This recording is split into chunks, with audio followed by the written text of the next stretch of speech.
আসসালামু আলাইকুম। আমন্ত্রণ জানাচ্ছি আজকের বিশ্ব সংবাদের শুরুতেই শিরোনাম, পরে বিস্তারিত। শুরুতে জানিয়ে দেব, লেবাননে সাদা ফসফরাস ব্যবহার ইসরায়েলের নিন্দা জানিয়েছে ইরান। জানিয়ে দেব, ইউক্রেনে বিতর্কিত অস্ত্র পাঠানোর সিদ্ধান্ত নিচ্ছে কানাডা। এরপরে জানিয়ে দেব, গাজায় যুদ্ধবিরতি ও জিম্মি মুক্তি নিয়ে মিশরের নতুন প্রস্তাব। সর্বশেষ জানিয়ে দেব, 13 ডিসেম্বর মহাসমাবেশের ডাক দিয়েছেন ইমরান খান। লেবাননে সাদা ফসফরাস ব্যবহার ইসরায়েলের নিন্দা জানিয়েছে ইরান। দক্ষিণ লেবাননের একটি অংশে সাদা ফসফরাস ব্যবহার করছে ইসরায়েলি বাহিনী। পরে দেশটির সেনাবাহিনী লেবাননের জনগণকে সেখান থেকে তাড়িয়ে মানচিত্রে লাল নো গো জোন হিসেবে চিহ্নিত করেছেন। পাশাপাশি ওই এলাকায় বাসিন্দাদের সেখানে ফিরে না যেতে বলা হয়েছে। এই বিষয়ে ইরানের রাষ্ট্রদূত এবং জাতিসংঘের স্থায়ী প্রতিনিধি ইহুদিবাদী শাসকদের সাদা ফসফরাস ব্যবহারের তীব্র বিরোধিতা করছেন। বৃহস্পতিবার জাতিসংঘের নিরাপত্তা পরিষদের অধিবেশনে মধ্যপ্রাচ্যের পরিস্থিতি নিয়ে আলোচনায় ইরান এই নিন্দা জানিয়েছেন। এর আগে গত মার্চে বিশেষজ্ঞরা দাবি করেছেন ইসরায়েল কৌশলে সাদা ফসফরাস ব্যবহার করে জমিটিকে বসবাসের অযোগ্য করার চেষ্টা করছে। লেবাননের গবেষক আহমদ বেডাউন এবং পরিবেশবাদী গোষ্ঠী গ্রিন সাউদার্নার্সের তথ্য অনুসারে 2023 সালের 8 অক্টোবর থেকে বিতর্কিত অস্ত্র ব্যবহার করে 918 হেক্টরেরও বেশি এলাকায় ইসরায়েলি বাহিনী অন্তত 191টি আক্রমণ চালিয়েছে।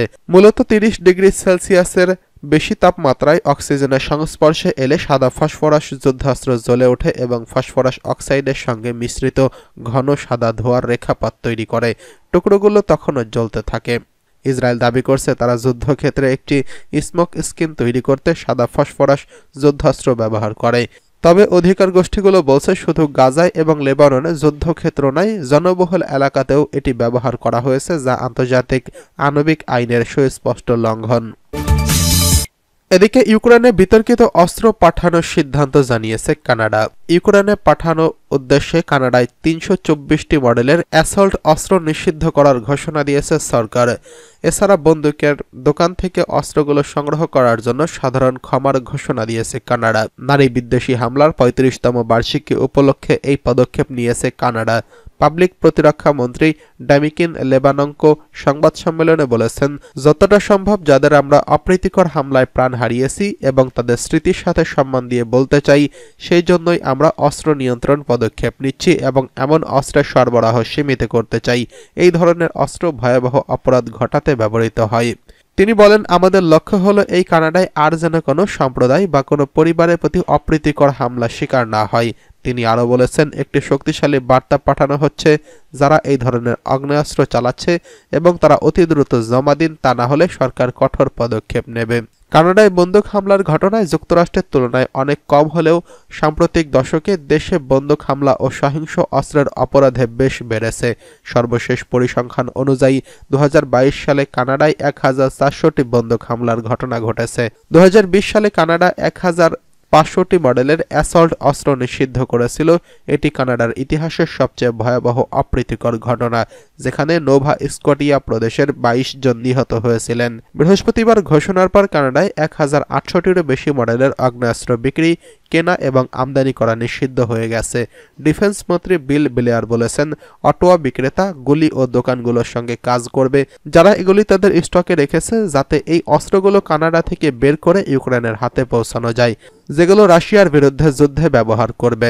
তিনি বলেছেন, আমরা যতটুকু সাহায্য করতে পারব ততটুকু সহায়তা ইউক্রেনের বিজয়ের দিকে এক ধাপ এগিয়ে নিয়ে যাবে। এদিকে গাজায় যুদ্ধবিরতি ও জিম্মির মুক্তি নিয়ে মিশরের নতুন প্রস্তাব। গাজায় 14 মাস ব্যাপী চলমান হামাস ইসরায়েল যুদ্ধের মধ্যে যুদ্ধবিরতি ও জিম্মি মুক্তির নতুন প্রস্তাব দিয়েছে মিশর। একজন ইসরায়েলি কর্মকর্তা বৃহস্পতিবার টাইমস অফ ইসরায়েলকে বলেছে, মিশরের মাধ্যমে মধ্যস্থকারীরা একটি চুক্তিতে পৌঁছানোর জন্য তৎপরতা শুরু করেছে। জিম্মির চুক্তি নিয়ে মিশর ও এই নিয়ে হামাসকে প্রস্তাব দিয়েছে। ইসরায়েলি কর্মকর্তা বলেছেন, এটি কায়রোর একটি প্রস্তাব, যা ইসরায়েল আলোচনার জন্য সম্পূর্ণ উন্মুক্ত। ওই কর্মকর্তা উল্লেখ করেছেন, প্রস্তাবটি যুদ্ধের অবসানের জন্য নয়, তবে একটি বর্ধিত যুদ্ধবিরতি, যা বয়স্ক, শিশু, নারী ও অসুস্থ এবং গুরুতরভাবে আহত জিম্মিদের মুক্তির অনুমতি দেবে। বৃহস্পতিবার কাতার ভিত্তিক বার্তা সংস্থা আল জাজিরার প্রতিবেদনে বলা হয়েছে, গত বছরের 7 অক্টোবর থেকে ইসরায়েল গাজায় হামলা চালিয়ে যাচ্ছে। হামলায় এখন পর্যন্ত গাজায় 44,580 জন নিহত হয়েছেন। এই সময়ের মধ্যে আহত হয়েছে অন্তত 1,05,740 জন। এদিকে টাইমস অফ ইসরায়েলকে একটি সূত্র জানিয়েছে, মধ্যস্থকারীরা হিসেবে যুদ্ধবিরতি এবং জিম্মি মুক্তির আলোচনায় কাতার তার ভূমিকায় পুনরায় শুরু করেছেন। সূত্রটি জানিয়েছে, ট্রাম্পের মনোনীত মধ্যপ্রাচ্য বিষয়ক রাষ্ট্রদূত স্টিভ উইটকফ নভেম্বরের শেষের দিকে প্রধানমন্ত্রী বেঞ্জামিন নেতানিয়াহু এবং কাতারের প্রধানমন্ত্রী শেখ মোহাম্মদ বিন আব্দুর রহমান আল থানির সঙ্গে আলাদাভাবে দেখা করেন। এছাড়া আগামী জানুয়ারিতে হোয়াইট হাউসে ক্ষমতা গ্রহণের আগেই ইসরায়েলি জিম্মিদের মুক্তি চেয়েছেন যুক্তরাষ্ট্রের নবনির্বাচিত মার্কিন প্রেসিডেন্ট ডোনাল্ড ট্রাম্প। গাজায় ফিলিস্তিনিদের প্রতিরোধ আন্দোলন হামাসের হাতে বন্দী ইসরায়েলি জিম্মিদের অবিলম্বে মুক্তির দাবি জানিয়ে বলেছেন, জানুয়ারিতে তিনি দায়িত্ব নেওয়ার আগে জিম্মিদের ছেড়ে দিতে হবে।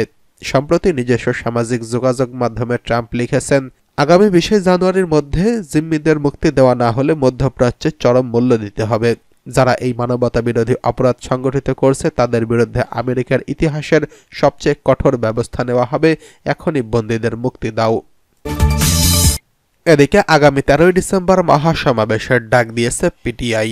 সম্প্রতি ইসলামাবাদে নিরাপত্তা বাহিনীর সঙ্গে দলের নেতাকর্মীদের সংঘর্ষের নিহতের প্রতি শ্রদ্ধা জানাতে আগামী 13 ডিসেম্বর পেশোয়ারে মহাসমাবেশ করার ঘোষণা দিয়েছেন পাকিস্তান তেহরিক-ই-ইনসাফ পিটিআই। দলের নেতা ও সাবেক প্রধানমন্ত্রী ইমরান খান গত 13 নভেম্বর পিটিআই প্রতিষ্ঠাতা কারাবন্দীকরণ ইমরান খান দেশজুড়ে প্রতিবাদ বিক্ষোভের ডাক দিয়েছেন। প্রধান 3টি দাবি পেশ করে 24 নভেম্বর সামনে রেখে তিনি বর্তমান সরকারের বিরুদ্ধে চূড়ান্ত ডাক দেন। পিটিআই নির্বাচনী রায় পুনর্বহাল, দলের নেতাকর্মীর মুক্তি এবং 26তম সংশোধনী রদ করার দাবি জানিয়ে এই চূড়ান্ত ডাক দেওয়া হয়। 26তম সংশোধনীর কারণে দেশে স্বৈরশাসন কায়েম হয়েছে বলে আগে থেকেই প্রতিবাদ জানিয়ে আসছিলেন ইমরান খান। রাজধানী ইসলামাবাদে পিটিআই সমর্থকদের সঙ্গে নিরাপত্তা বাহিনীর রক্তক্ষয়ী সংঘাতের পর গত 27 নভেম্বর সকালে দলের নেতারা তাদের সমর্থকদের নিয়ে সরকার ঘোষিত রেড জোন থেকে পিছু হটে। ইসলামাবাদের চূড়ান্ত ডাক কর্মসূচিতে আইনশৃঙ্খলা রক্ষাকারী বাহিনীর সদস্যদের সঙ্গে সংঘর্ষে 12 জন সমর্থকের মৃত্যুর দাবি জানায় পিটিআই। তবে সরকার বারবার এই অভিযোগ অস্বীকার করে জানিয়েছেন, নিরাপত্তা বাহিনীকে সেখানে লাইভ অ্যানিমেশন ছাড়াই মোতায়েন করা হয়েছিল। তবে ইমরান খান তার সামাজিক যোগাযোগ মাধ্যম এক্স অ্যাকাউন্টে অভিযোগ করেছেন, রাষ্ট্রীয় সন্ত্রাসের কারণে তার সমর্থকরা নিহত হয়েছেন। তিনি বলেছেন, দেশে স্বৈরতন্ত্র কায়েম হয়ে গেছে। ইমরান খান তার বার্তায় বলেছেন, আমাদের বেশ কয়েকজন নেতাকর্মী এখনও নিখোঁজ রয়েছেন। সুপ্রিম কোর্টকে এখন বিষয়টি দেখতে হবে এবং সাংবিধানিক ভূমিকা পালন করতে হবে। ইমরান খান আরও বলেন, আমরা সুপ্রিম কোর্ট ও লাহোরের হাইকোর্ট এবং ইসলামাবাদ হাইকোর্টে মানবাধিকার লঙ্ঘনের বিষয়টি তুলে ধরেছি, তবে আদালত কোনো ব্যবস্থা নেয়নি এবং দেশে এই অবস্থানে পৌঁছেছে।